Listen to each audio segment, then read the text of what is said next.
लोकसभा चुनाव की सरगर्मियां अपने चरम पर हैं। उत्तर प्रदेश के बाद महाराष्ट्र में सबसे ज्यादा यानी 48 सीटें हैं। ऐसे में सभी राजनीतिक दल महाराष्ट्र पर अपनी नजरें गड़ाए हुए हैं, लेकिन महाराष्ट्र की राजनीति इतनी आसान नहीं है। यहाँ शिवसेना और एनसीपी के दो गुट हैं, दोनों में असली और नकली की लड़ाई है। इस बीच बीजेपी और कांग्रेस ज्यादा सीट जीतने का दम भर रही है। 2.5 साल छोड़ दिया जाए तो पिछले 7.5 सालों में बीजेपी सरकार में रही है, लेकिन इन सालों में जनता को क्या मिला, आइए इस महाराष्ट्र इलेक्शन रिपोर्ट कार्ड में फटाफट जान लेते हैं। कहने के लिए महाराष्ट्र राज्य एक समृद्ध राज्य है। एफडीआई में महाराष्ट्र नंबर 1, इन्वेस्टमेंट में नंबर 1 है। भारत की जीडीपी में अकेले महाराष्ट्र 14% कंट्रीब्यूट करता है। 13% एफडीआई होता है, लेकिन महाराष्ट्र पर काला धब्बा भी है। किसान आत्महत्या, सूखे की समस्या।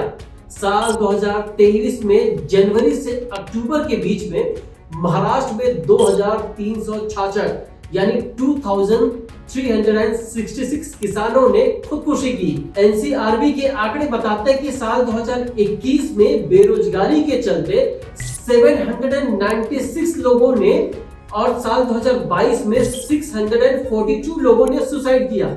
महाराष्ट्र का इंफ्रास्ट्रक्चर दूसरे राज्यों की तुलना में कहीं ज्यादा डेवलप है, लेकिन फिर भी यहाँ पर इंडस्ट्रीज दूसरे राज्यों में जाने को मजबूर है। ताजा उदाहरण वेदांता फॉक्सकॉन है। जहां महाराष्ट्र की कुल आबादी 15 करोड़ है, वहां महज 1.25 करोड़ ही नल से जल घर पहुंचाया जा रहा है।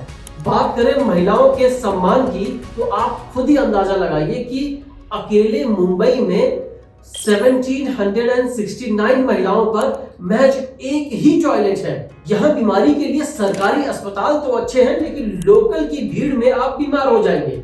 महाराष्ट्र में देश की पहली बुलेट चलेगी, लेकिन चलती हुई ट्रेनों में आपकी यात्रा कितनी सुगम है, इस गम को तो आप बहुत बेहतर समझते होंगे। यहाँ छत्रपति शिवाजी महाराज, बाबा साहेब अम्बेडकर और बाला साहब ठाकरे के नाम पर जमकर राजनीति होती है, लेकिन कई सालों से इन महापुरुषों का स्मारक भी नहीं बन पाया।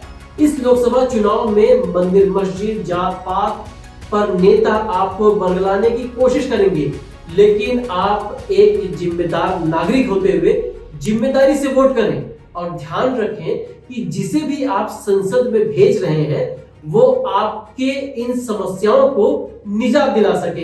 ऐसे ही चुनावी रिपोर्ट्स को देखने के लिए फॉलो करें द CSR जर्नल।